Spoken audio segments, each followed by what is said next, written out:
that I may know him. Christ's first advent, prefigured. By faith, Moses, when he was come to years, refused to be called the son of Pharaoh's daughter, choosing rather to suffer affliction with the people of God than to enjoy the pleasures of sin for a season. Hebrews 11 verse 24 and 25.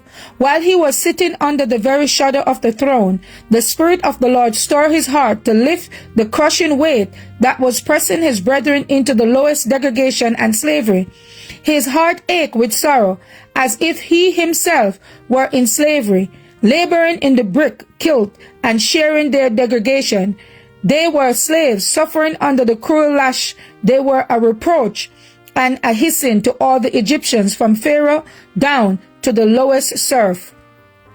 But the Lord has singled out Moses as the one to deliver the oppressed race, and by 40 years of exile under the discipline of God, he was prepared for the work, understanding the evil disposition of his own countrymen, knowing how many people would preserve an unreasonable understanding that they might betray him.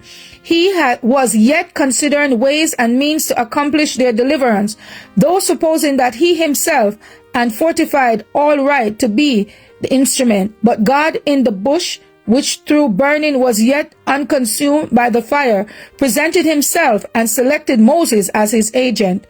Moses was accepted as a co-worker with God. He knew that scorn, hatred, persecution, and maybe death would be his portion if he should act any part in espousing the cause of the Hebrew captives.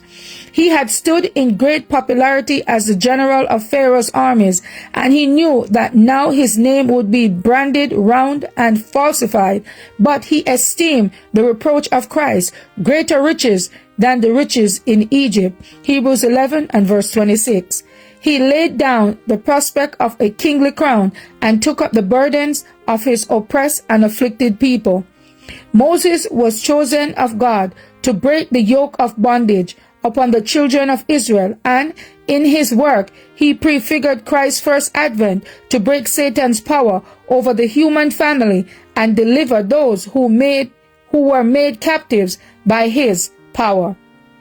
That I may know him. January 16th. As for me and my house, we will serve the Lord. Thank you all for listening, and please join us once again tomorrow for your daily devotional reading.